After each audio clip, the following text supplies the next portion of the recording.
Yeah,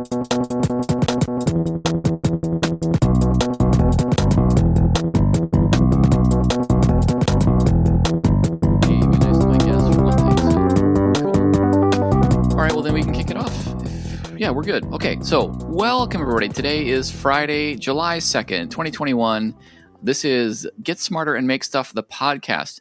Today, I'm thrilled to welcome onto the show a guest who I have known all of his life and a pretty substantial portion of mine. He's a maker and a learner like all my guests, and also happens to be one of my brothers. I am referring to Clint Andera. Welcome to the show. Hello. It is good to be here. It's good to have you here. So one of the things about us is that we look pretty similar.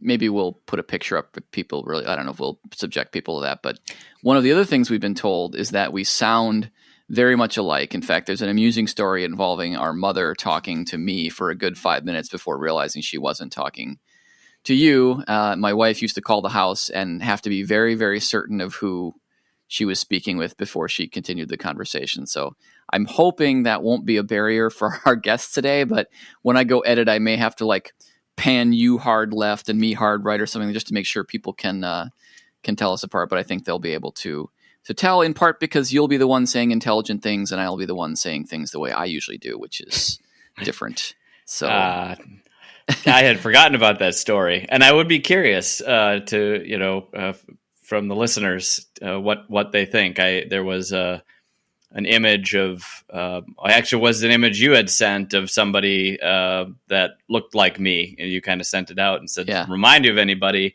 And then I shared that with a couple of friends, and one of them said, "I don't see it." Oh, really? Yeah, and I thought that was interesting. So. Be interesting what the audio side of that is from other people's perspectives. Right. Yeah. No. One of the things I would love to hear from people, they can throw us a yell on Twitter or drop comments on the website, or we actually post all the episodes on YouTube as well. That would be especially helpful. One of the things that happens with YouTube is they very much reward you for getting comments, even more than likes. So. I don't want to like beg for comments, but it would be an awesome way to hear from people about whether they think we sound at all alike. So cool idea. I think people kind of have listened to the show before. They know the organizing principle of this show is, it's about making and learning. And you and I have had a chance to talk a lot about these topics. I was just at your house actually not that long ago. I traveled to Minnesota where you live. And we got a chance to spend some time in your shop where you've been doing a bunch of interesting things. So, it's a pretty casual conversation. I don't have anything in super particular that I wanted to talk to you about. Just know that we've both been interested in, the idea of, building things and learning things for a long time. So maybe I'll throw it to you. What have you been making or learning or thought about making or learning that's on your mind or of interest to you? Yeah, so it was fun. We went out and purchased a hand plane, and when you were in town, and so woodworking is something that I struggle to call myself a woodworker. I make things. It tends to be out of wood. It tends to be out of pine because it's cheap, and the idea of getting into hand tools a little bit more. I did a lot with routers and table saws and chop saws, and was inspired by you because that's something that you've been passionate about, and I've seen that, and also starting to appreciate that it's a lot quieter. You mean hand tool woodworking? Yeah, hand tools, right? Yeah. That you can just kind of go down in the shop, and so and like all good projects, I've made a lot of jigs. The thing I made most recently was some table legs for some audio equipment, and so it's kind of as I was looking over projects, there's a crossroads. So the making and learning is music, and then over the last year seems to be things related to music where I've made things. And so one of the reasons I have to leave tonight, a little after 5 here, is I have a band, and I put quotation marks around that. But a group of friends that we've been making music together and learning about music for the last year, and so that's been a lot of fun. And to the point where on that front, actually did a lot of learning about Western music theory. And the approach I ended up taking, because it was something I had been, studying and learning bits about, but you watch a bunch of random YouTube channels, you get a bunch of information, you get, you're like, I've heard of that. I don't understand it. I don't know what it is, and I don't know how to draw on it. In my own playing. Especially. Yeah. Go ahead. Yeah. And so, so what I decided to do for the Western music theory was I asked the people I played with, I said, would you be interested if I learned and then taught a class? And so I actually put together, I think we did 4 sessions of Western music theory. And that really helped me to approach it from a kind of a systematic way, right? I need to present information. I want to be ready. How am I going to organize this? How am I going to help it make sense to me, but also to other people? And so I really learned a lot through doing that and enjoyed it. And it was helpful because in the pandemic, we couldn't get together and play as much. We did do some backyard, very cold weather jams, zero to 10 degrees. Yikes. So, it turns out you can play. You might not be in tune, but you don't care. much. I'm a fingerstyle bass player. I think I would last about 4 seconds before I either stuck to the strings or my fingers snapped off. Yeah, it's the guitar strings were a little chilly. So, and that's what I play is primarily guitar, fingerstyle. Although I've been doing more flat picking lately, trying to learn that as well. And I have a pile of instruments. I have banjo, I have a fiddle. I just bought a tin whistle. What else do I have? A mandolin, and then like 3 or 4 guitars. That's awesome. So So I remember that's super interesting. Actually, I'm really interested in this idea of teaching as a mechanism for learning, because I spent some time as a instructor. This about me, maybe not everybody in the audience does. I taught classes on topics in computer programming, and it was an awesome way to learn in a really deep way certain aspects of technology. There's still no substitute for doing, but these classes were pretty deep, and we also had a reputation for being able to go as deep as people wanted. My biggest fear actually was that someone was going to ask a question that I didn't know the answer to off the top of my head, which looking back seems a little bit ridiculous. Like, why is it such a big deal to say, I don't know, I have to look that up. But it was a huge motivator for me. And I would, go in and say, oh, well, what is the third argument of this API? What does it mean if that's 3 instead of 2? And it really forced me to go deep. So I'm wondering, hearing you say that you decided to teach a class is really, really interesting. Like, just as a learning technique, what kind of made you think to do that? Is it something that you've done before for other things?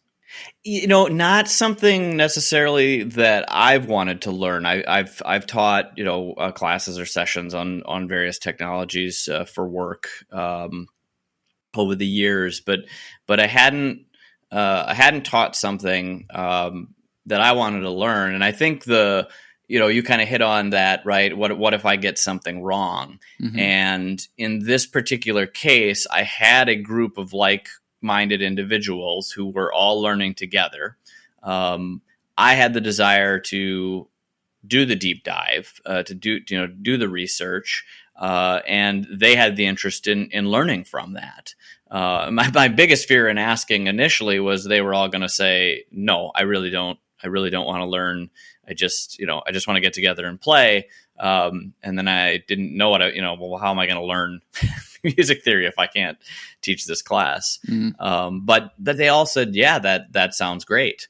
And then for me, the reason I thought about going and teaching a class was because it would kind of forced me into, that structuring and cataloging and organizing it, so that I think, would cement it in my mind, because as I learned about things online, right, I would catch snippets or things in different orders, or people would come at it from a certain way, and I would understand it. But when I then organized it and thought about the whole thing, and I put it in a logical way that made sense to me. And I could only hope that it would make sense to the people I was teaching it to. And there were some cases I went too technical or too deep for some people's interest, or maybe too fast. But we worked through that. They asked questions. And the other thing was, I was a little worried about getting things wrong, because it's a technical field, but there's also, I think, some nuance and opinion, within, what do you call things, and how do you approach them? What's their relationships? But when I did get things wrong, then I would just correct that, the next class, and say, hey, I did a little more research on this. And a lot of times, because somebody asked a question, like you mentioned, right? They asked a question and made me think about it a different way, and go back and look at what my assumptions were, or how I interpreted what I read. Sometimes I just made a typo, and it turns out, I did know it, but I just wrote it down wrong, and that's what I presented. So it's interesting, because when I was teaching, I discovered after a while that I didn't really love teaching. I worked with people who really genuinely got off on standing in front of a class for people and saying a thing, even for the 20th or 30th time, and seeing kind of the light bulb go off for people. And that was not, I didn't mind it. That was never really my jam. I realized that after a while, the part that I really dug was teaching the class the first roughly 3 times. And there were some of the classes I taught, 30 or 40 times. And by the 20th or 30th, it was autopilot. It wasn't, painful, but I wasn't really enjoying it. If somebody said, hey, you're done teaching this class now, I would have been like, great. But the reason that I liked teaching it the first 3 times, no matter what, was because that's when I was still learning. That's when I would say things out loud and go, oh, okay, that actually just crystallized a little bit. And then also the prep was also a big deal for me. So I'm curious to hear your take on, how much of the value for you was in assembling the class, and then how much of it was in delivering it, because it's something I haven't thought about in a long time, but I used to have an approach towards, studying for a class, whether I was producing the material or I was preparing material, that just briefly looked very much like writing down every question I could think of and then writing down the answers to those. But I'm wondering, and I haven't used that in a long time, and it kind of makes me think, well, maybe I should go back to that. It sounds like such a good idea what Clint did.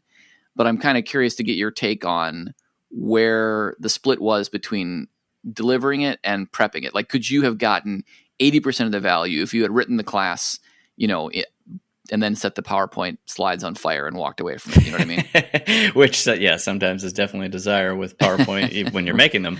It's a really good question. And as you were kind of talking about that, that split and that experience and repeating, I was thinking, boy, would I want to teach, this class over and over again?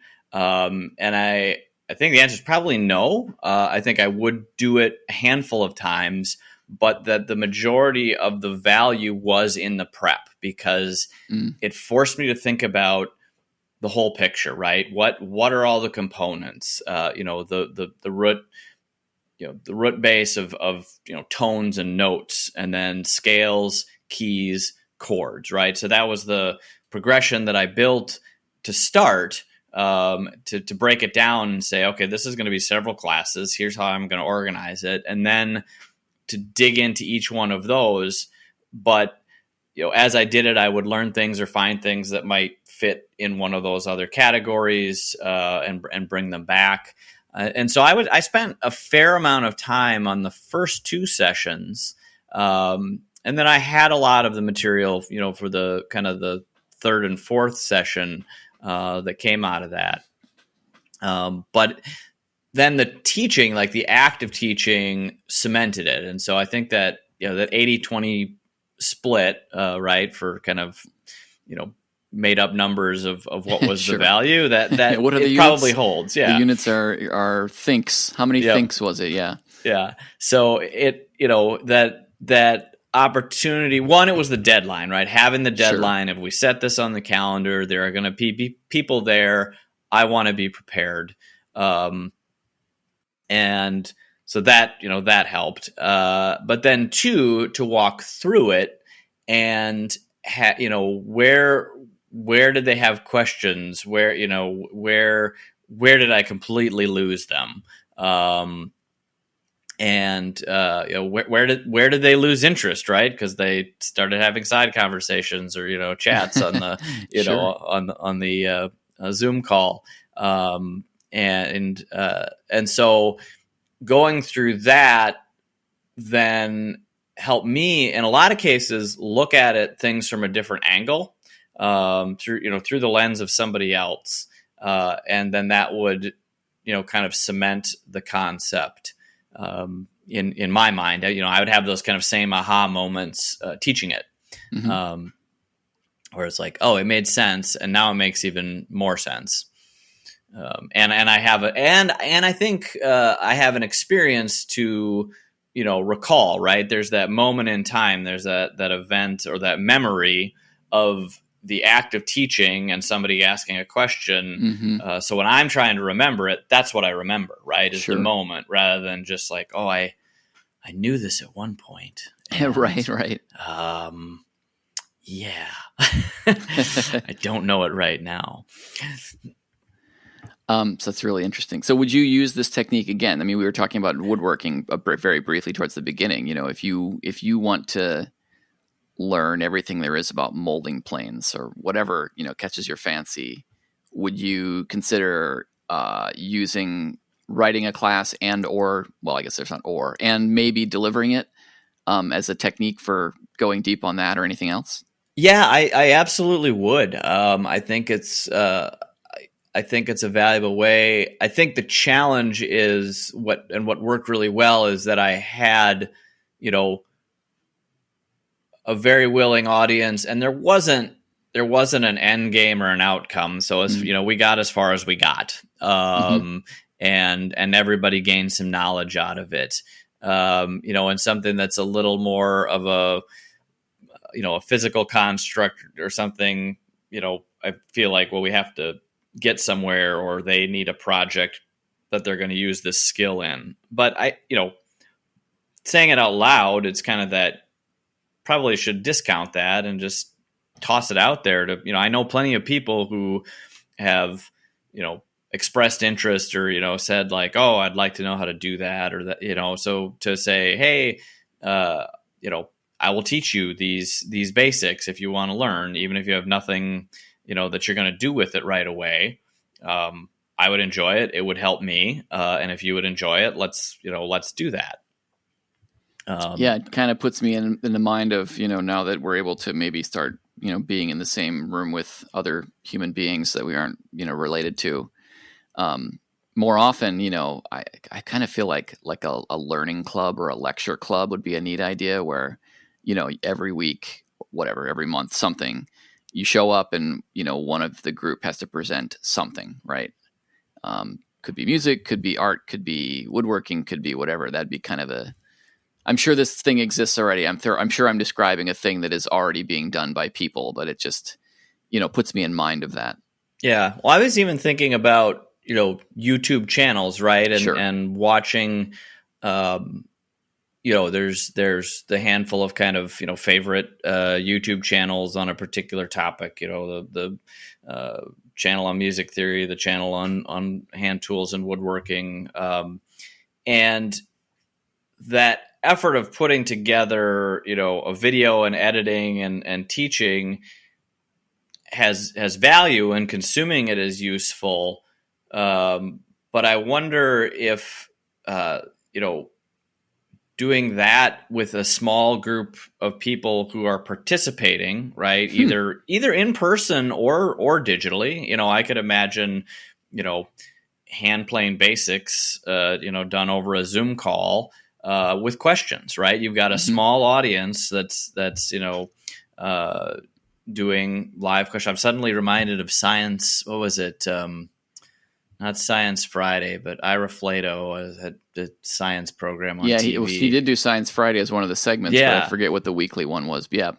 Yeah, but and they had the studio audience, and then they would go ask questions. They would do some experiment, and then they would ask questions of the studio audience. And I've seen one example of that in the YouTube world, where it was a maker that had somebody in another state that wanted to make something, and so basically he provided the instruction, and then the guy provided videos back of his progress and where he went wrong and what he learned. And so they did this kind of not real time, but pen pals, right? Video pals going back and forth on it. And that was an interesting take on kind of the teaching learning dynamic. Okay. Well, I mean, I'm down for it. Let's make it happen, right? I mean, I've got a YouTube channel. You've got a YouTube channel. Like, let's. I'm not suggesting anything in particular right now. I'm just saying, if you're interested, we'll talk about this offline. But that's totally something I would do and put out there. I think people would dig it. I'll also throw it back to the audience as well. Again, yell on Twitter. Drop a comment on YouTube. Whatever. There's a million ways to reach. Certainly me. And let me know if you think that would be cool, if you'd want to participate, what kind of stuff you'd like to see. That would all be interesting feedback to get. I want to come back to something you said earlier. You're like, I don't think of myself as a woodworker. And I kind of get it, right? Like I understand whether it's imposter syndrome or whatever. But I thought I'd maybe put it directly to you. Like, why is that? Because I've seen the things that you make, and they are useful, functional things. In some cases, they are, and when you attempt to build them for aesthetics, they are also beautiful things, right? Like you are fully capable of doing as good a work as the rest of us. So what makes you say, I don't really consider myself a woodworker? I think part of it is the frequency, right? The dedication to which I apply towards the craft. So I will have projects. For example, I built a wooden box drum, a cajon. Very cool, by the way. And we can get a picture of that. I'd like to get anything we talk about. I'll get pictures from you later. We'd love to put them up. I put them on the just in case people aren't aware. Sorry to break in, but before I forget, because I have a mind like a steel sieve. When I do the YouTube version of the podcast, I put it out there, which is nice for two reasons. One is it gives transcripts or subtitles. Which is nice because I think a lot of people that when they watch or when they listen to the old podcast, we had a lot of non-native English speakers, and I think having the transcripts was helpful.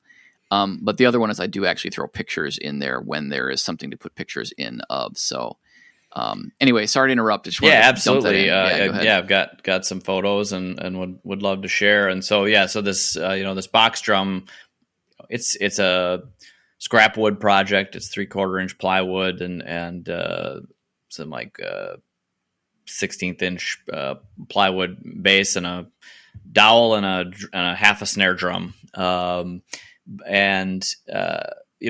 elapsed time on the first one I built was, probably 18 months. How long did it take me? It took me a weekend. How long went by?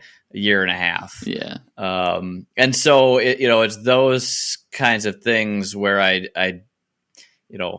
don't have a project and I'm not driving it forward. And so I'm hesitant to say, I'm a woodworker, right? I've got this in the pipeline and I churned this out the end. So that's part of it.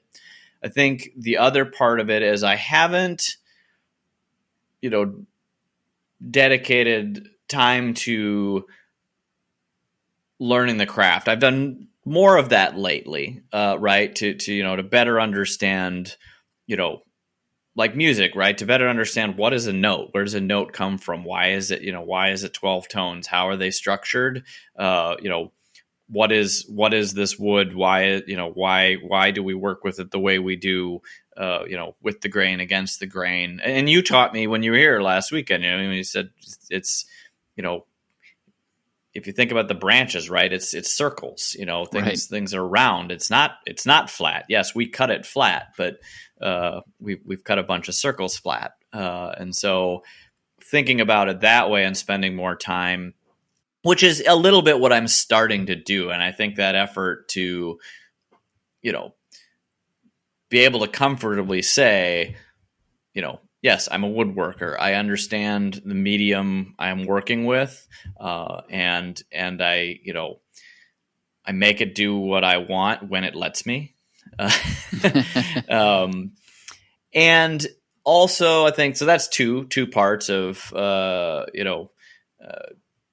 but thank you, by the way, for the compliments and the things you've seen that I've built. And I think the last part of that is the technique and approach, when it's like, well, I cut it this way, or I did this, or I used this tool.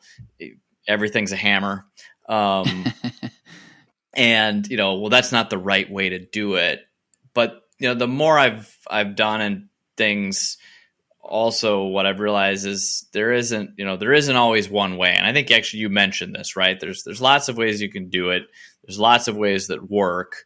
Find the one that works for you. For you, totally. Yeah. And, as long as it's safety, sure. Is, although, a cut finger is a good way to learn. Just, not cutting it off is a bad way to learn. Yeah. I mean, I as you're well aware, I significantly injured myself on my table saw that's 15 years ago. And yes, it was a lesson.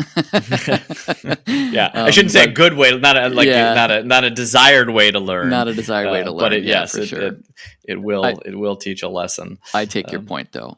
So for what it's worth, and so first of all, I really appreciate your perspective, and I don't mean to say that I don't understand completely where you're coming from, because, especially I think with YouTube, it's very easy to expose yourself to people that have mastered or are much farther along the journey than you are. And so, one always, it's human nature to compare, but I will say, I do consider you a woodworker. Now, that said, I know that you have recently started to, as you mentioned, foray into hand tools. People have heard me talk a lot about the fact that I enjoy using hand tools in my work. I think it would be easy to interpret that to say that I'm someone who espouses the view that hand tools are the right way to work or the only way to work or whatever, because there's a lot of that out there, right? There are people that claim that. I used to be more in that camp than I am right now. I've kind of come around to a point, which is that no, there are lots of different ways to work, and lots of tools that all have different capabilities. And the smart thing to do is to learn as many of them as you can. I don't know if I'd put it that way or not. I am super interested in learning lots of things. I think that's really, now that I said it out loud, that's really for me is a part of what it's about. It's like, okay, well, I could flatten this board with a planer, or I could grab a plane, or maybe at some point I'll be interested in Eastern style planes. Like how would a Chinese traditional woodworker do this? How would a Japanese traditional woodworker do this? Are those different? What are other traditions? What are other tools? What are other techniques? That's what I am actually, one of the things I'm super interested in is all these different ways. But all that said, having learned, a bunch of different ways, and I'm certainly far from exploring every corner of even one of the many things I'm interested in. I do think it's super interesting to have the ability to choose between hand tools and power tools, because there are cases, and more. I think the thing for me was that there are more cases than I would have expected where the hand tool is not only quieter but also faster. That was kind of the surprising bit. There are certainly many cases where, certainly if I needed to, rip a piece of wood that was 8 feet long into two pieces that were both 8 feet long, right? Like to actually cut it down the middle. there's almost no way doing that with a hand tool is faster than doing it with something like a table saw for sure. But there are other interesting aspects there where there actually are some operations that are faster, and I don't necessarily want to go fast. That's like not my objective. Sometimes it is. I don't feel a need to, for instance, reduce the thickness of a piece of wood by taking a nail file out and doing it over the course of 8 years, right? Like speed is in fact an objective at times, but it's not the only objective. Anyway, that was a lot of words for me. What I'm actually more interested in hearing what you have to say about like kind of what made you interested. I mean, you mentioned that you'd seen me do it. Okay, fine. So we can take that as given. But yeah, what? you Go had ahead. Yeah, you had I think an interesting perspective, which which you said learn. You start by saying learn as many different ways right. of doing it. And then you said, well, that's the way I think about it, and that made me think, well, is that am I do I want to learn as many ways? And I think no, it's for me it was learn a way that interests you and is available to you. And it started with power tools, and then the hand tool options became interesting to me. Partly through you, partly through other things I had seen. Other friends. Who I think I know a guy who would probably argue you on the ripping a board with a handsaw, and he would be he would want to time it from the from the right. time you set up the saw and got your safety gear on and all that. But sure, so I'll modify that to now 50 of those. Yeah. Right. And certainly far less tired. Right. But so yes, I think for me it's something that I find interesting, and sometimes because it is different, right? I've worked with the power tools that I have available to me, and so this is something that's different, and it's going to provide that newness and that interest, because I'm not really interested in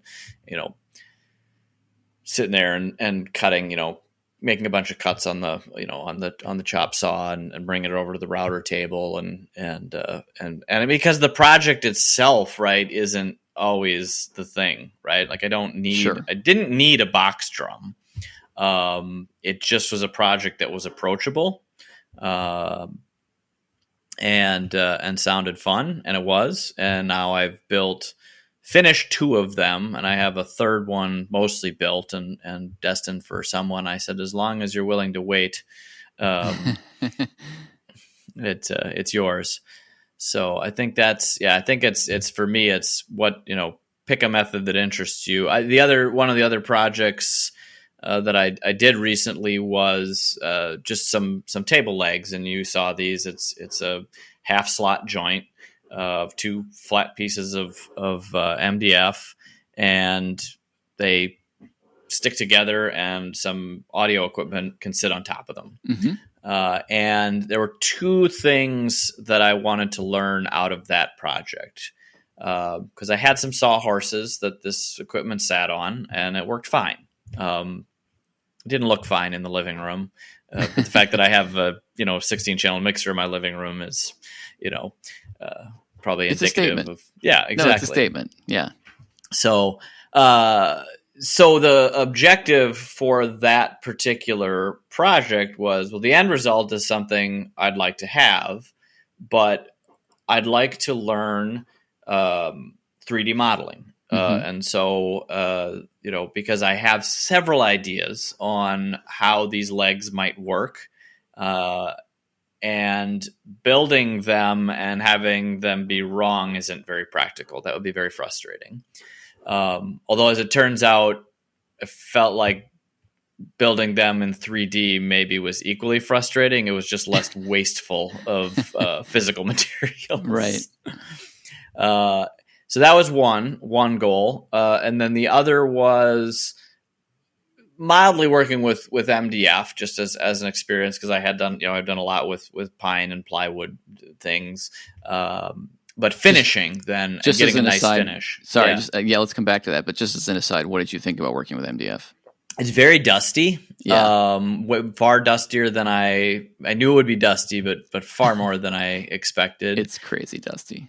Yeah. I did like the fact that like it cuts, like clean cuts, and you don't Sure. you don't get the kind of the tear out and the chips, where you're working with a piece of, the crappier the plywood, the crappier the result. Sure. All right. I was just curious because I hate it.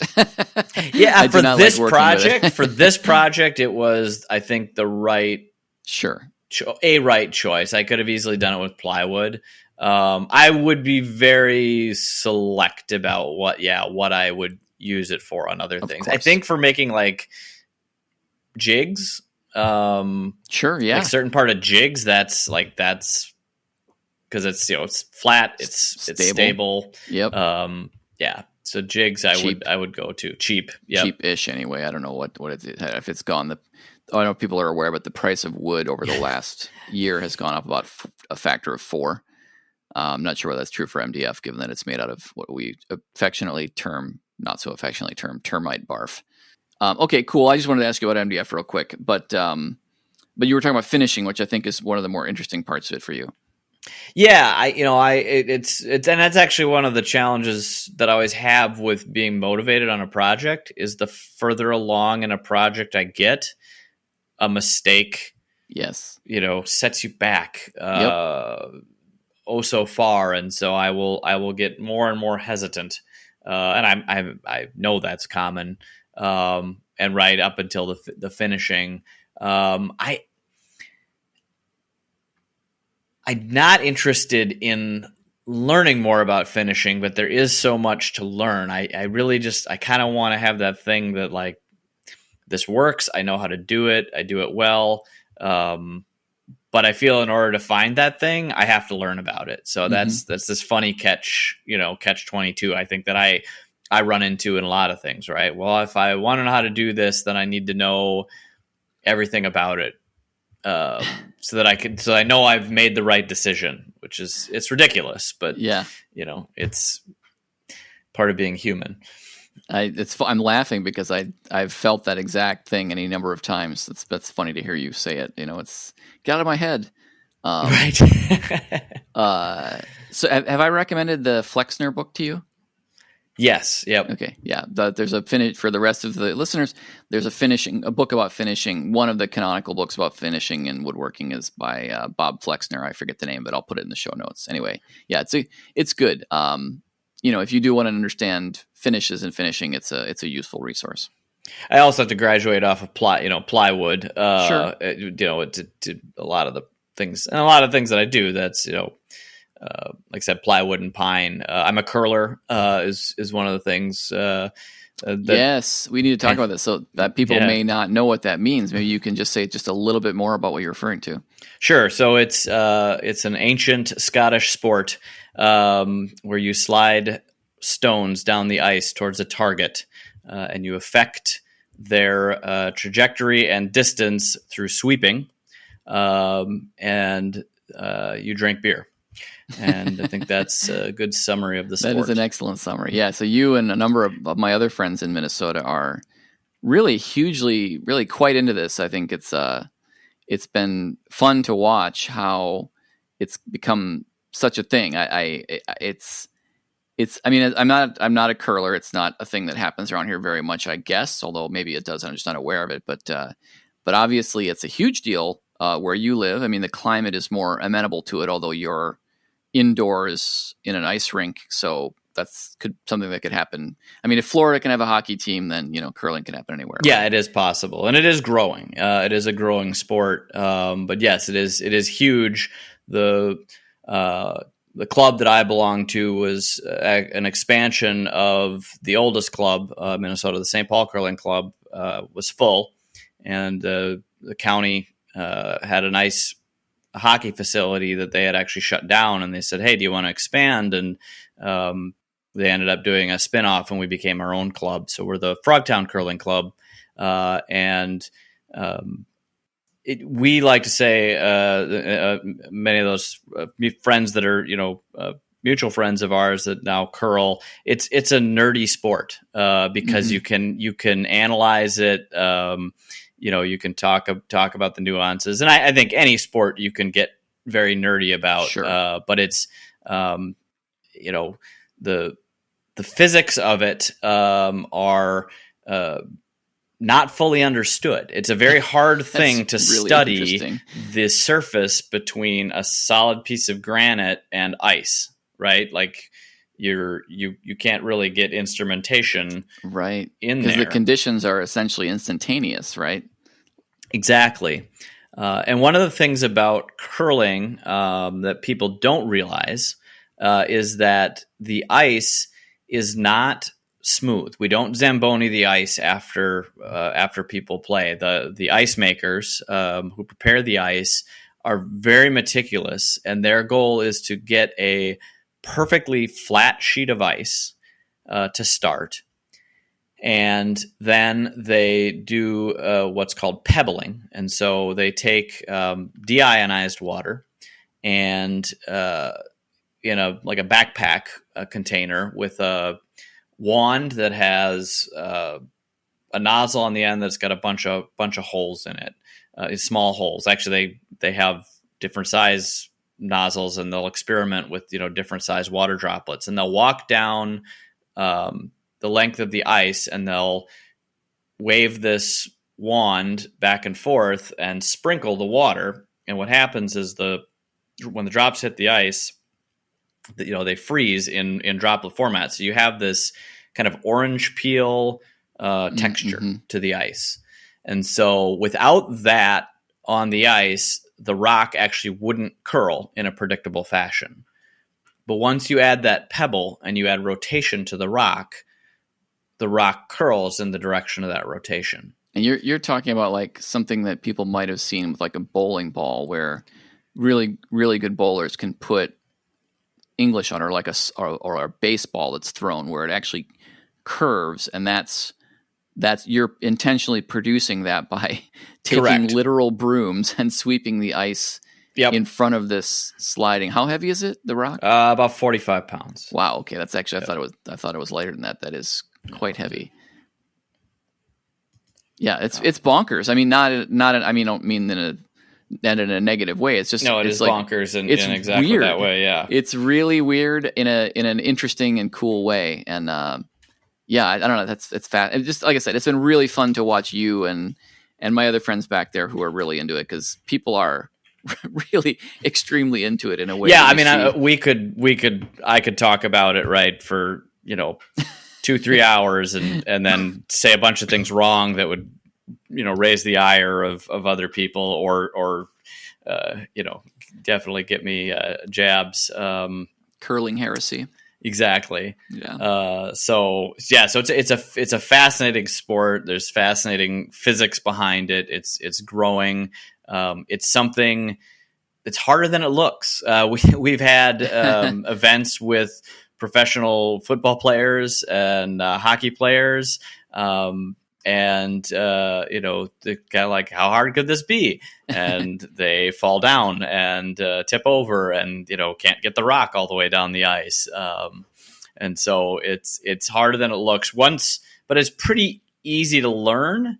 And then you can get better and better and better at it, right? Like you can apply little learnings to improve your game.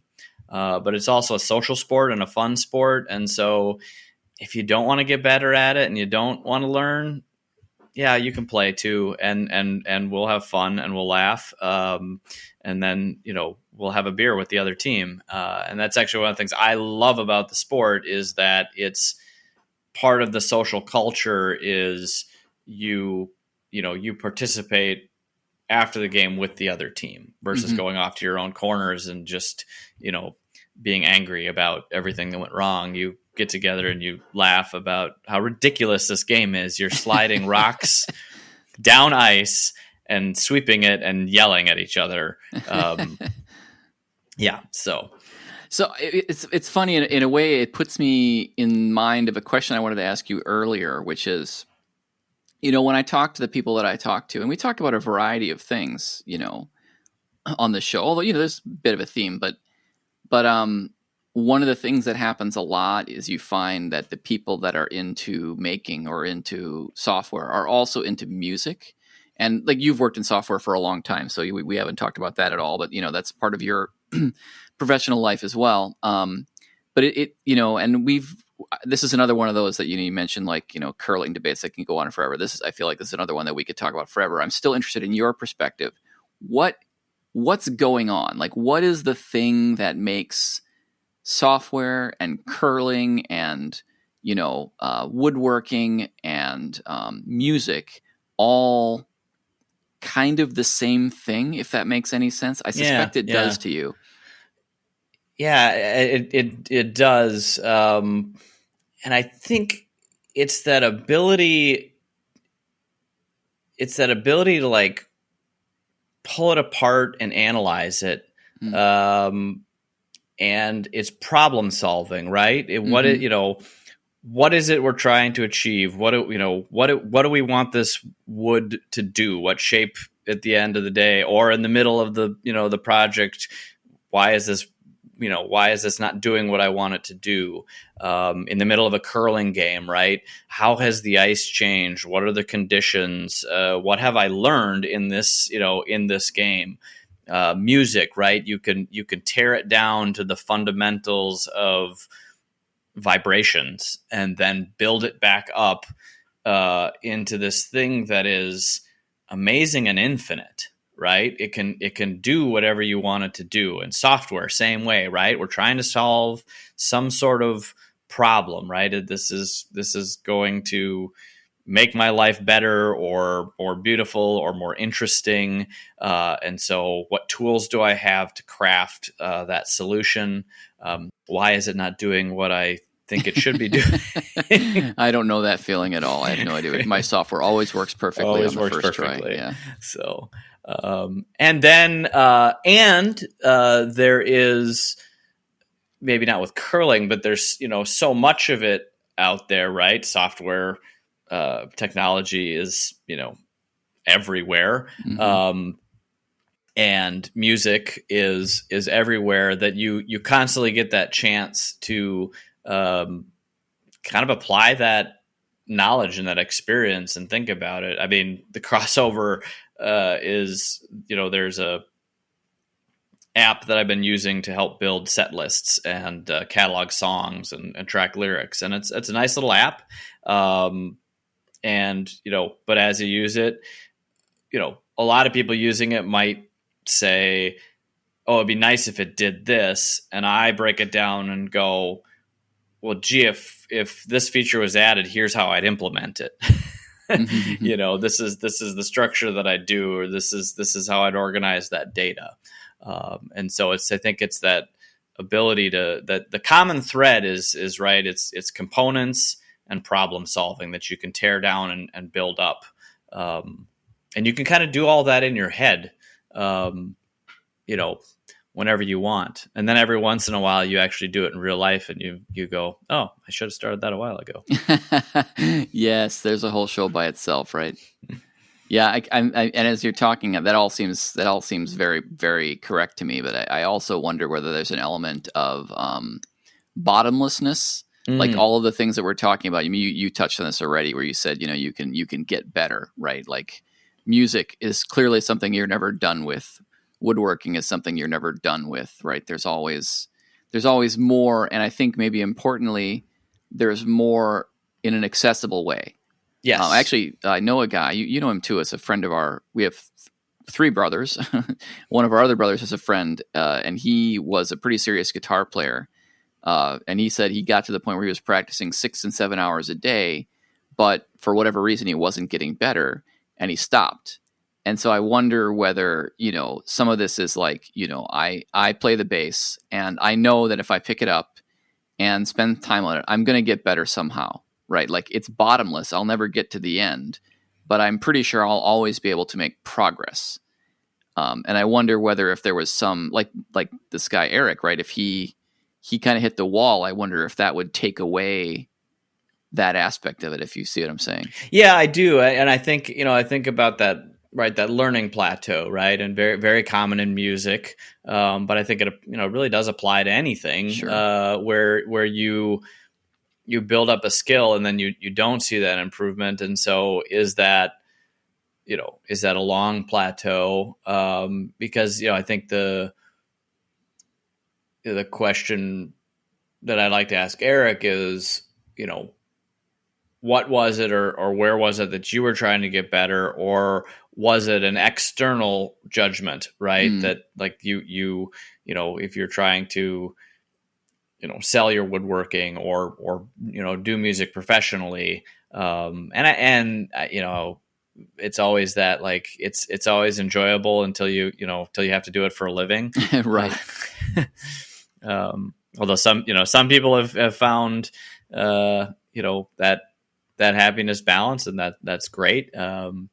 I think that's, but that is a challenge of why are they hobbies? And I think you might have even talked about this in a previous episode, right? It's because it's not work, right? Why do I woodwork? Because it's not work. Why do I enjoy gardening? Because it's like the opposite of technology, right? Right. It's there's nothing. We could probably have a whole show on how it is a lot like technology, but let's not ruin it. All right, fair enough. Awesome. Yeah, super interesting. There's a lot to unpack in any one of the things we've talked about so far, but I know that you have a thing you need to get to. And so before we kind of go to the final question, I do like to check in with my guest and say, hey, before we start to close down, is there anything else that we should talk about before we go? Anything you want people to know about you, or anything you think we didn't quite reach closure on? We will have you back on, of course. You've been far too interesting not to do that. But if there's anything you want to talk about today before we move on to our final question, we can hit that.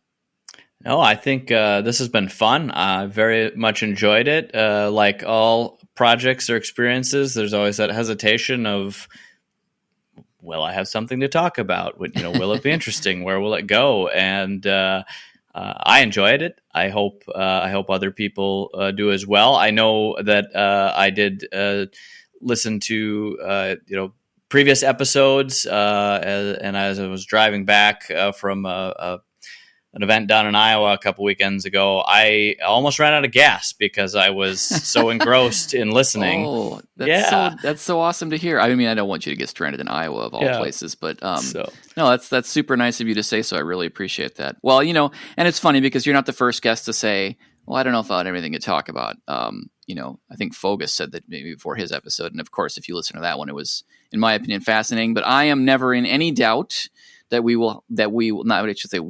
my guests will have many interesting things to say, and hopefully I'll ask some questions that make it easy for that to do so. But I do have one more question for you, since we seem to have reached a good closing point on the rest of our conversation, which is, what advice would you give our audience? We always ask our guests at the end of the show to share a piece of advice.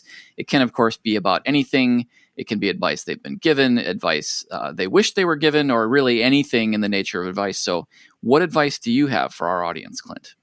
Well, I was glad I knew about this question ahead of time, because I think it is one that requires a little bit of pondering. And that there were two that came to mind. And one was actually, I thought, appropriate just because it was advice from our father. Mm-hmm. And he's told me, when I was going to college, he said, get a credit card and pay it off. And that was good advice because it was a habit I built and has served me well. So that's, I think, from our dad, good advice. Okay. And then the piece that, well, maybe let you, I don't know if he gave you the same advice. No, actually, but it's great advice. And I think if he didn't give it to me directly, our parents did something that instilled that, the root of that, right? Because I feel like everybody in our family has an appropriate attitude towards their finances. So that's great to hear it summarized that way, though. I think it's really good advice. Yeah. Because when you go and it's just like everybody wants to give you a credit card, so get one and build the habit. Yeah. But then the second piece that I was thinking about is when I used to we would have these conversations, and it was really pre-pandemic, kind of philosophical conversations about, what do you want to tell people?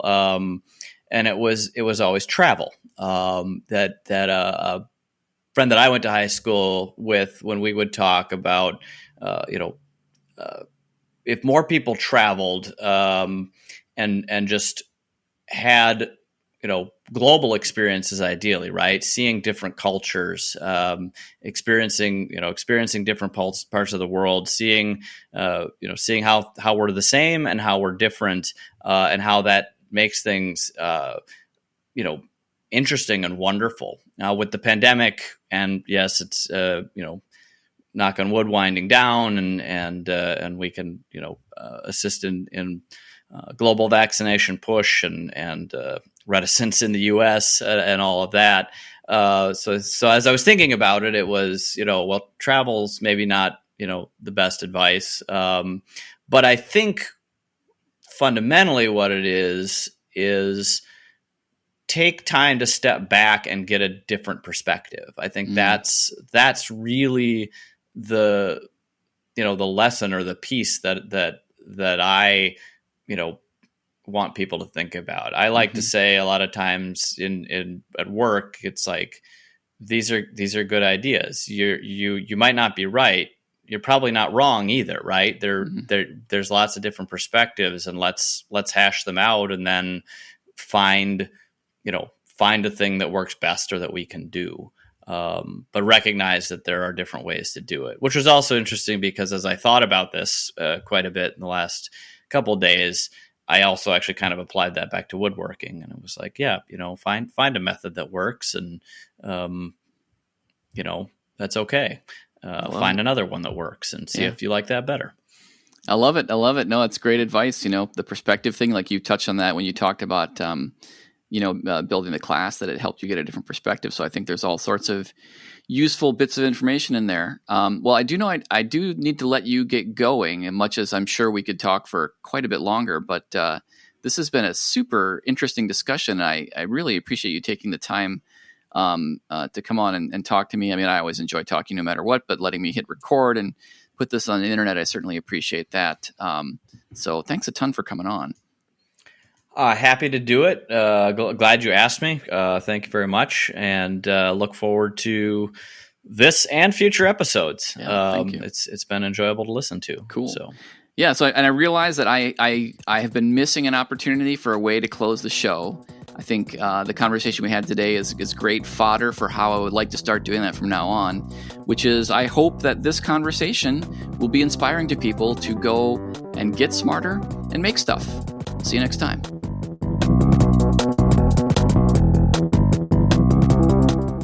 You have been listening to Get Smarter and Make Stuff. I'm your host, Clint Andera.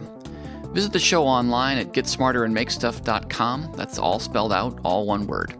Go there to subscribe to and comment on the show, read the blog, view the gallery, and find a link to the Get Smarter and Make Stuff YouTube channel. Come on by. We're also on Twitter at MakeSmartStuff.